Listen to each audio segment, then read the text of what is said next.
What is up, everybody? Welcome to today's video. Today's video, you can probably tell from the title, we are working on the Dodge Dakota RT, but it could be any Dakota for this matter.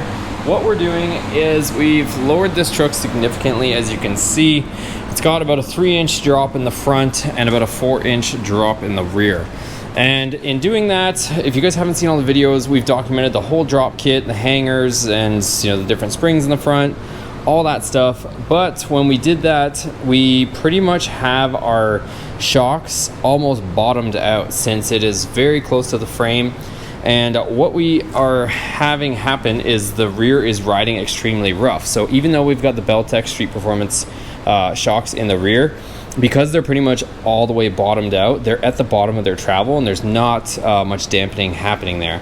So in order to correct that, we have these brackets. I picked them up online. They were about 60 bucks of my own money. So I'm gonna try these out for you guys. But what they do essentially is they bolt to the axle in this case, and it drops down where your shock connects to by that much, whatever that might be, about 3 inches I'm guessing, and it puts your shock in the correct stroke. So it extends it a little bit so that it can actually effectively work, and they bolt up to the frame, and then you put your shock back into the bottom eyelet. So it comes with these two brackets, and it comes with our hardware. So as you can see, some lock nuts and the bolts and a couple washers. So let's go ahead, put this thing on the lift. It shouldn't take that long to install, so we'll put it up and then I'll give you guys my review on how it rides afterwards. All right, so with the truck up in the air, this is what we're doing. So this, we're gonna effectively extend it down to here so that our shock has more range of motion. So it's not like if you've pictured this, once the vehicle has a weight on it and this axle gets close to our bump stop, this shock is gonna be pretty much bottomed out. So by lowering this point, mounting point, it's gonna extend the shock and put it in a better geometry for us. So same thing with this one, that's gonna sit like that. So let's go ahead, we'll take these off. Just gonna take the bolt out and then we can go ahead and get our brackets situated. All right, guys, so I was hoping this video was gonna go well, and as always, I promised you guys that I will keep it 100% honest, and in that 100% honesty, those do not fit. So I would like to say that these work. I was really hoping that they would work. That was the whole point in ordering these and paying $60 for 2 pieces of metal and 2 bolts, which is kind of expensive for something that does not fit. So as you guys know, I think I mentioned in the other video, I had these ones that Jason had kicking around, and they do seem to fit. They don't fit the greatest, but they fit better than these ones that I just paid $60 for. So I'm gonna have to go get 2 bolts because I'm missing 2 bolts for these. And when I say they don't fit quite well, see how there's the hole in the back there and it's a little off, so I'll probably have to drill a new hole there. And I need 2 bolts that are gonna run across. So one for this side, one for the other side.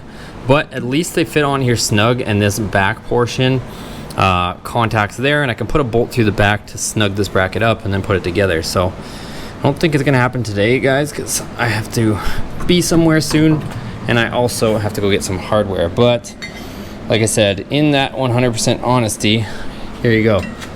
So first off, those holes line up, but check out the gap. Hopefully you can see on the camera in the back. You can see right through, and it doesn't contact, which means that this bracket is gonna be doing this all the time. So you could put this one bolt in right there, and then this is gonna be free floating in that gap there, making all sorts of noise.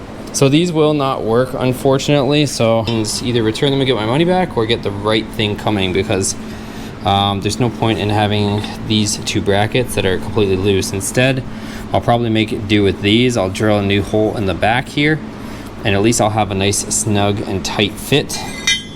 But yeah, I don't know, unless they sent me the wrong ones, so I'll keep you guys updated on that. But unfortunately, this will be the 3rd time, I believe, that we've tried to put these on here and not had good results. So one more time won't hurt. I'm gonna go ahead and put our stock bolt back in here, and we're gonna have to live with the way she is for now. Okay, so she's back together, boys. Unfortunately, we have to put her back down because I got work to do on the Viper.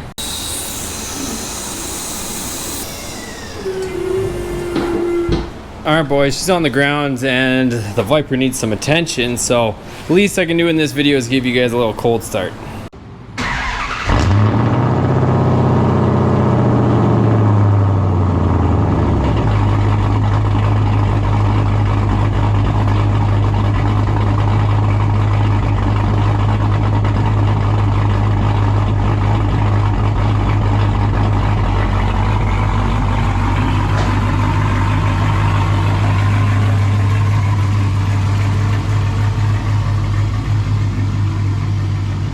Alright guys, it's going to be a wrap for today's video. I've got some stuff to do on the Viper, which I'm going to keep on a completely separate video because I know there's two different crowds or a few different crowds on this channel. Some guys like the Viper stuff, some guys just want to see the truck stuff, which is cool, but I'm just trying to separate it for you guys as well. So right now I'm working on the valve covers, and I probably also have to change those coolant hoses or cooling hoses, all the heater hoses and stuff on that as well. So I'm going to move it over here, but as far as the Dakota goes, it kind of stuck. Like I said, I gotta take a trip to the hardware store to get those bolts and see what that company wants to do with their brackets that don't fit.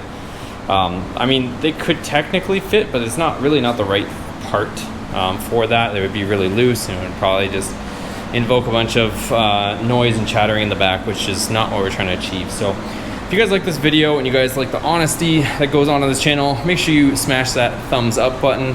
And also hit that subscribe button for other useful automotive content, and I'll keep it 100% as always. Let me know what you guys think down below of those brackets. Would you guys use them? Would you guys take them off like I did? What would you do in this situation? But as always, I'll keep you guys up to date on all the projects and the stuff that works and doesn't work, and we'll keep it 100% for you guys so you guys don't have to go through the same headache, and hopefully you guys enjoy that honesty. Anyways, thanks for watching guys. We'll see you guys on the next video.